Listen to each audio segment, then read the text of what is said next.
Mesa de debates. Oferecimento Unimed Juiz de Fora. Baixe o aplicativo. Seu plano em suas mãos.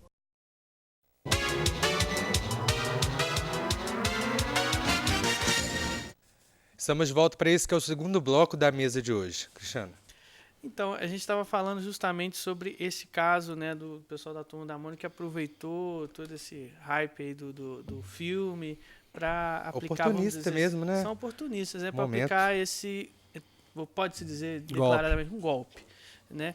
Existem outros casos que acontecem aqui em Juiz de Fora? Quais são os mais famosos que já passaram pelo PROCON? Hoje, não, tem vários. Você tem o do bilhete premiado, né? Você tem vários que saem de banco. Tem vários golpes aí que as pessoas efetivamente caem. Muitos são por ligação direto dos presídios. Você tenta seduzir as pessoas. Não, você ganhou um prêmio e tal, mas para isso você precisa confirmar seus dados. Você passa seus dados todos pro bandido que está dentro da cadeia e ele manipula seus dados e faz compras em seu nome. Então, assim, existem vários golpes. Nós estamos a todo momento sujeitos a isso. Outro dia ligaram para mim de um banco, falando, perguntaram se eu tinha conta em determinado banco. Eu falei que não, é porque havia uma solicitação minha para aquele determinado banco para abrir uma conta vinda do Banco Central. Falei, meu amigo, você não tem noção com quem que você está falando para falar uma bobagem desse tamanho. E desliguei o telefone. Mas isso é recorrente, isso é diário. E o que a gente tem mais notado, Cristiano, e isso é o que me deixa muito pesaroso e assim, no nosso dia a dia a gente tenta a todo tempo refutar, é que a maioria das pessoas que estão sendo direcionadas a esses golpes são os idosos. Né? Principalmente hoje as financeiras têm um assédio pelo salário dos idosos, pelos benefícios, devido às possibilidades de crédito consignado, que é estarrecedor o que se vê, de falsificação de documento, de assinatura, de contrair empréstimos em nome de idoso, às vezes, em determinados casos, por até abuso familiar. Entendeu? Mas hoje as maiores vítimas da nossa sociedade com relação a vícios na relação de consumo, seja no serviço ou produto, são os idosos. São os idosos. Né? Que vai desde de uma abordagem simples na rua, e até muito comum isso, a gente tinha um banco que abordava as pessoas no calçadão, nós reprimimos essa prática, o banco hoje nem mais é lá. Né? Porque ele não pode exercer esse tipo de atividade no solo público. E o empréstimo é coisa séria, as pessoas têm que ter contrato, têm que assinar, têm que saber o que estão contratando. Isso é uma das coisas assim, que a gente estuda dentro do comportamento humano, né? Eu trabalho com essa parte aí da programação neurolinguística, existe a persuasão e a manipulação. Uma das coisas, né, que mágicos, outro dia você perguntou sobre isso, mágicos fazem, é lícito no mundo da mágica, é manipular as pessoas. Então, distrair. Então, assim, a persuasão, ela não tira o poder de decisão das pessoas, mas a manipulação tira. Então, quando você fala que os idosos são o principal alvo, né, é justamente você minimizar ao máximo o raciocínio da pessoa e o poder de decisão. Então, tudo tem que ser muito rápido, né? E os dois polos, né?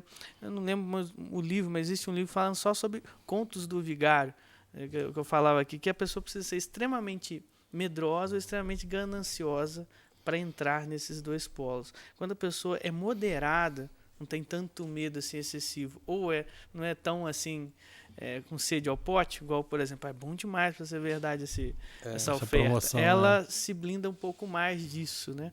Dessas questões assim. E uma coisa que é um fenômeno que está acontecendo em Juiz de Fora, apesar do árduo trabalho dos fiscais do município, em razão da crise econômica, se proliferaram o número de pessoas que estão trabalhando e funcionando como ambulantes, e isso tem colocado os consumidores numa desvantagem muito grande, porque ali no meio da rua, em pé, num sinal, ele não tem como se defender, ele não tem como se discernir, e aí é que entram, que vai, dentro de uma venda de um produto falsificado, que seja, né, até efetivamente a abordagem para contrair um empréstimo no meio da rua. Né? Então, assim, a gente sabe que a fiscalização está sendo muito acionada para resolver esse problema, mas é um fenômeno da nossa economia. Nós estamos numa situação extremamente delicada economicamente, as pessoas estão indo para a informalidade devido à falta de empregos formais, e a pessoa tem que sustentar, ela tem que viver, mas ela não precisa fazer isso enganando os outros. Com certeza. Né? Eu acho que aí já é uma questão de dignidade. Você pegar uma senhora de 80 anos e atacar o salário dela...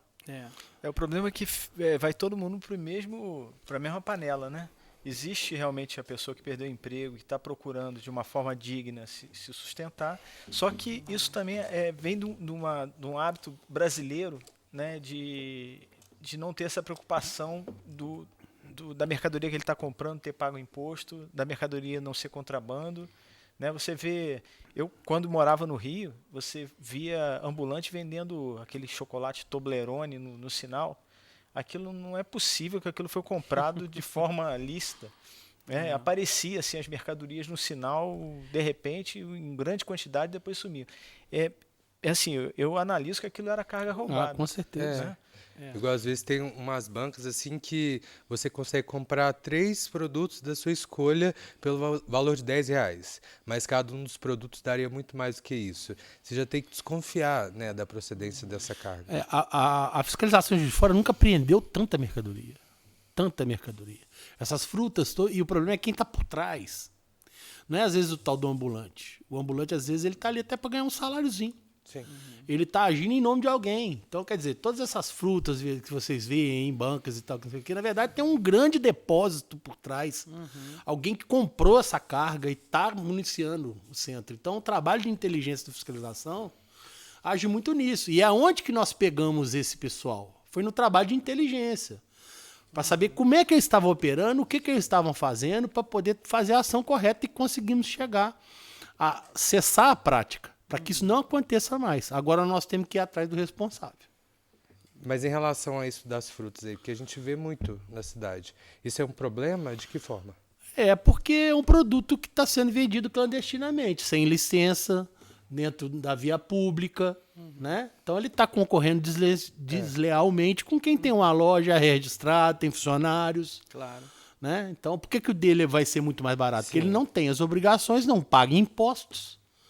Né? Não tem um estabelecimento, você não sabe nem a procedência daquele produto. Exato. E de que forma que Exatamente. De que forma também que o cliente, né, o consumidor, contribui para esse esquema? A partir do momento que ele compra, ele está contribuindo com o esquema. Se não tivesse cliente, não tinha ambulante.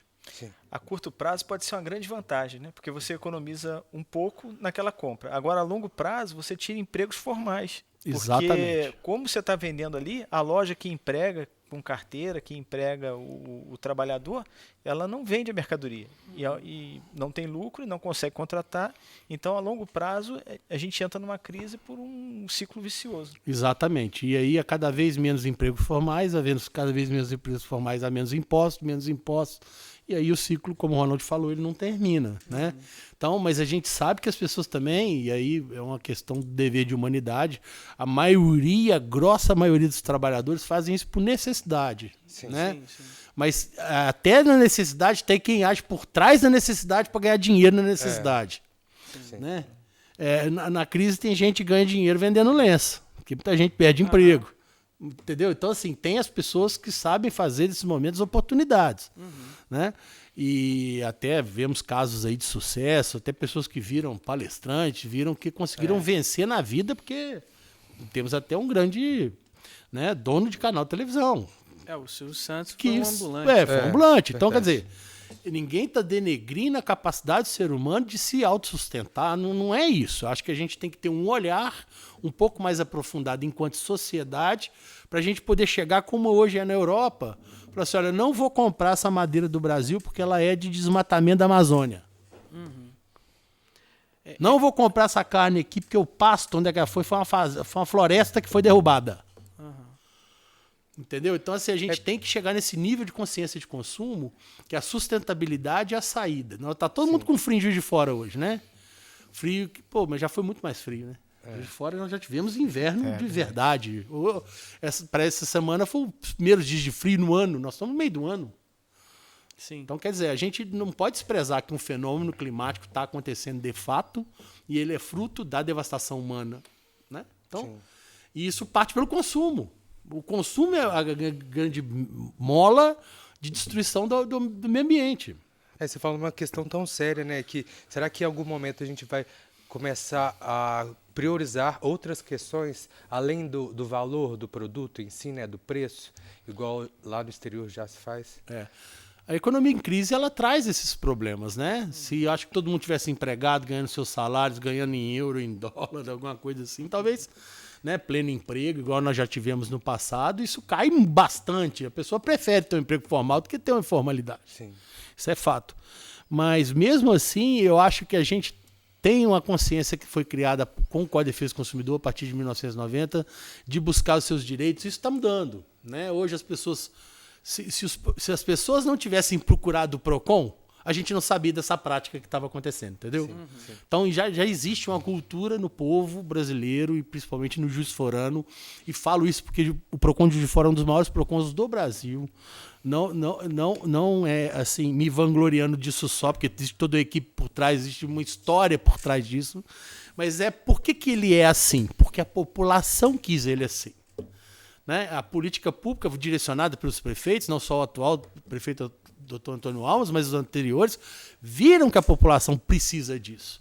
Atenderam o anseio da população e permitiram que o órgão de defesa do consumidor de Juiz de Fora fosse forte, fosse grande e fosse forte. Até que é a primeira agência de proteção e defesa do consumidor do país.